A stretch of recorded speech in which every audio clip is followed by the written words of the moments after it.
Hello friends, welcome to SSC coaching centre. दोस्तों, आज के वीडियो में देखेंगे रीजनिंग के प्रश्न और सभी प्रश्न महत्वपूर्ण है। दोस्तों, ये जो पहला प्रश्न स्क्रीन पर लिखा हुआ है कि दिए गए विकल्पों में से विषम को चुनिए, प्रश्न लिखा हुआ है, इसके 4 ऑप्शन दिए गए हैं। कितने बच्चे ऐसे हैं जो इस प्रश्न को कर देंगे, बता देंगे कि विषम कौन सा है? बाघ विषम है, डॉल्फिन, जेब्रा या मगरमच्छ? बहुत सारे बच्चे होंगे जो डॉल्फिन पर आंसर कर देंगे। बहुत सारे बच्चे ऐसे होंगे जो डॉल्फिन पर आंसर कर देंगे, क्योंकि डॉल्फिन एक अलग है, अलग जीव है। अगर मैं बाघ की बात करूं, ये मांस खाने वाला जानवर है। मगरमच्छ की बात करूं, ये भी मांस मदिरा खाने वाला है। जेब्रा नहीं खाता, लेकिन डॉल्फिन एक समझदार पालतू मछली है। बहुत सारे बच्चे इसी चीज को समझकर डॉल्फिन कर देंगे, जबकि इसका आंसर डॉल्फिन बिल्कुल भी नहीं है। बिल्कुल भी डॉल्फिन इसका आंसर नहीं है। ठीक है, अब ऐसी बात है, ये भी पानी में रहने वाला जीव, ये भी पानी में रहने वाला जीव, दोनों पानी में रहने वाले जीव हैं।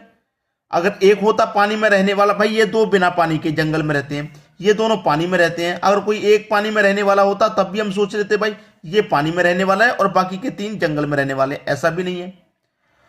अगर आपको इसका आंसर जानना है तो आपको देखिए करना क्या है, मैं बता दूं।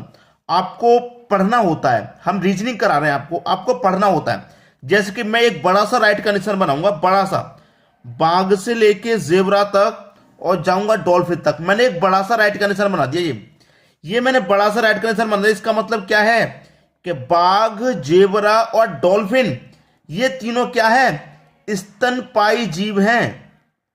स्तनपायी जीव हैं, ये तीनों स्तनपायी जीव हैं। और जबकि मगरमच्छ स्तनपायी जीव नहीं है, तो यही आपका सही जवाब हो जाएगा। मैंने क्या बोला था, एक बड़ा सा राइट का निशान बनाऊंगा। इस बड़े से राइट में ये तीनों चीज आ गई, बाघ, जेब्रा और डॉल्फिन। ये तीनों जीव स्तनपायी जीव हैं और मगरमच्छ स्तनपायी जीव नहीं है, इसलिए आपका मगरमच्छ सही आंसर हो जाएगा।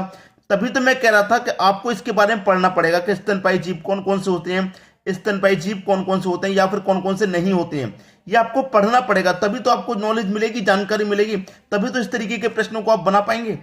बात समझ में आ रही है? क्लियर है सभी को? अब देखेंगे अगला प्रश्न। अगला प्रश्न है, नीचे दिए गए प्रश्न का सही बेन आरेख बताओ। मोबाइल, लैपटॉप और इलेक्ट्रॉनिक आसानी से बता देंगे। जिन्होंने बेन आरेख वाले चैप्टर को पढ़ा है या बेन आरेख वाले प्रश्नों के बारे में जानते हैं, वो इसको बड़ी ही आसानी से बना देंगे। क्योंकि मोबाइल और लैपटॉप दोनों अलग अलग चीजें हैं, लेकिन हैं तो दोनों इलेक्ट्रॉनिक। भाई मोबाइल भी इलेक्ट्रॉनिक चीज है और लैपटॉप भी क्या है? इलेक्ट्रॉनिक। तो आप बनाएंगे क्या? सबसे पहले इलेक्ट्रॉनिक वाला आरेख बना लेंगे। ये क्या है दोस्तों? ये इलेक्ट्रॉनिक वाला मैंने बना लिया।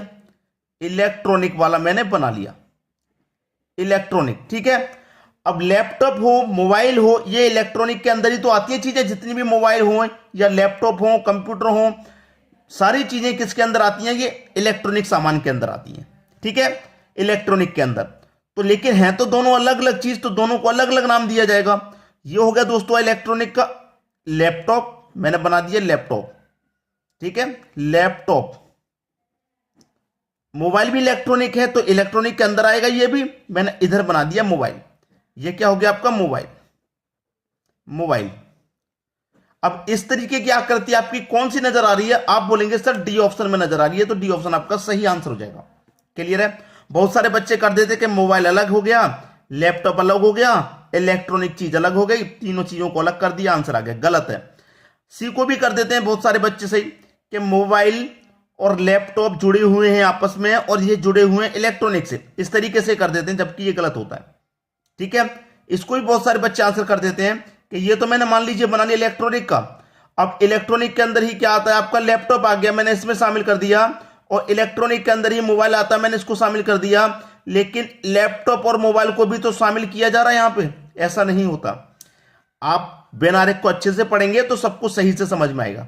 क्लियर है? अब देखेंगे अगला प्रश्न।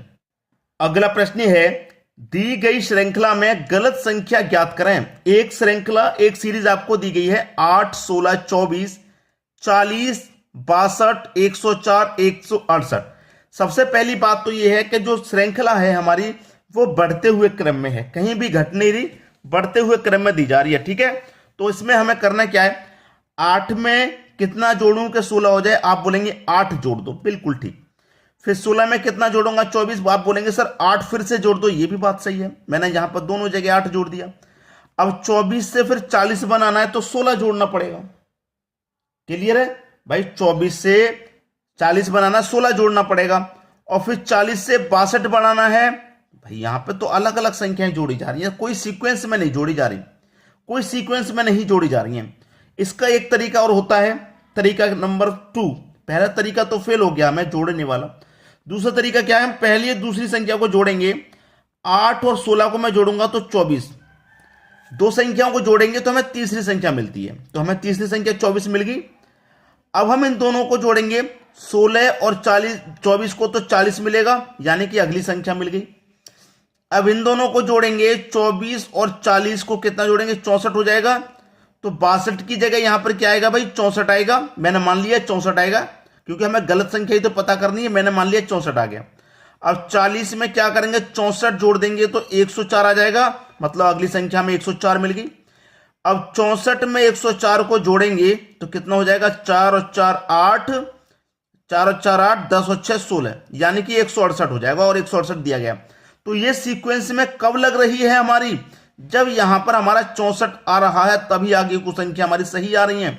62 की जगह पे क्या होना चाहिए था? यहां 64 होना चाहिए था, लेकिन 62 दिया गया, यही संख्या गलत है। गलत ही तो पूछ रहा था, 62 गलत है।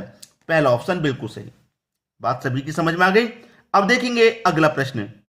अगला प्रश्न है, यदि किसी महीने की 5 तारीख को मंगलवार पड़ता है तो इसी महीने की 25 तारीख के 5 दिन पहले कौन सा दिन पड़ेगा? उसने कहा है कि किसी महीने की 5 तारीख को मंगलवार पड़ता है, उसने ये बात कह दी है कि मंगलवार पड़ता है, मंगलवार, ठीक है, उसने ये बात कह दी मंगलवार पड़ता है, मंगलवार पड़ता है। तो इसी महीने की 25 तारीख के 5 दिन पहले, 25 तारीख के 5 दिन पहले, यानी कि 20 तारीख का पूछ रहा है।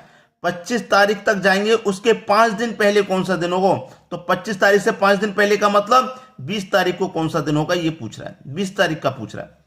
अब 5 तारीख का आपका मंगलवार है, तो आपको पता है कि 5 तारीख का मंगलवार है, तो अगली बार मंगलवार कब आएगा? 7 दिन के बाद। तो 5 में 7 जोड़ देंगे, मतलब 12 तारीख को मंगलवार आएगा। क्लियर है? 12 तारीख को मंगलवार आएगा। अब 12 में फिर से 7 जोड़ देंगे, तो इसका मतलब 19 तारीख को मंगलवार आएगा, क्योंकि कोई भी दिन होगा वो 7 दिन के बाद रिपीट होता है। मेरा 5 तारीख को मंगलवार है, 5 में 7 जोड़ दूंगा, 12 तारीख को मंगलवार पड़ेगा, फिर 19 तारीख को मंगलवार पड़ेगा। अब पूछ कब का रहा है? वो 20 तारीख का। जब 19 का मंगलवार है, पूछ रहा है 20 का, तो 20 का कौन से दिन हो जाएगा? मंगलवार के आगे बुधवार हो जाएगा आपका, बुधवार। ठीक है, तो डी ऑप्शन आपके प्रश्न का बिल्कुल सही आंसर हो गया। सभी को प्रश्न आसानी से समझ में आ गया, किसी को कोई दिक्कत परेशानी नहीं होगी। अब देखेंगे अगला प्रश्न। अगला प्रश्न है, दिए गए विकल्पों में से लुप्त संख्या चुनिए। 3 into 3 का हमारे पास सिमेट्री दिया गया है, मेरा ये रहा मिसिंग नंबर, यहां पर कौन सी संख्या आएगी वो मुझे बताना है। यहां पर अब मिसिंग नंबर बीच में है, तो लॉजिक ये बनता है कि ये बीच वाली संख्या कैसे आई, ये बीच वाली संख्या कैसे आई, उसी तरीके से ये बीच वाली मिलेगी। ठीक है, तो सबसे पहले ये पता करेंगे कि ये बीच वाली कैसे आई। तो ये बीच वाली संख्या 20 जो है वो 28 का और 7 का हमें कुछ करना होगा, तभी तो 20 बनेगा। ठीक है, तो मैं क्या करूं, अगर 28 में क्या करूं कि 7 से डिवाइड दे दूं, कितनी बार जाएगा? 7 चौक 28, 4 बार जाएगा। चाहिए कितना हमें? 20। तो 4 का गुना अगर मैं 5 से कर दूंगा तो 20 मिलेगा। सेम लॉजिक इसी का मैं जो लगाया वो सेम लॉजिक दूसरे में लगेगा। मैं क्या करूं, यहां पर वही करूं, मैंने 28 में 7 से डिवाइड दिया था, तो 84 में 12 से डिवाइड दूंगा, 84 में 12 से डिवाइड दूंगा। ठीक है, कितनी बार जाएगा? 12 सत्ते 84, 7 बार में जाएगा।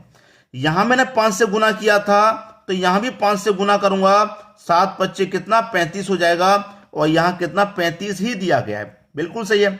अब वही सेम लॉजिक यहां लगाना होगा, 45 में भाग देना होगा 9 से, कितनी बार जाएगा? 9 पच्चे 45, 5 बार में जाएगा। यहां 5 से गुना किया, यहां किया, तो भैया यहां भी कर दो, 5 गुने 5 कितना होता है? 25। तो आपका क्वेश्चन मार्क की जगह कितना आ जाएगा? 25, और 25 दिया गया है डी ऑप्शन में। क्लियर सभी को प्रश्न? उम्मीद करता हूं सभी को आसानी से समझ में आ गया होगा, किसी को भी प्रश्न में कोई समस्या नहीं होगी। ठीक है दोस्तों, वीडियो देखने के लिए आपका बहुत बहुत धन्यवाद।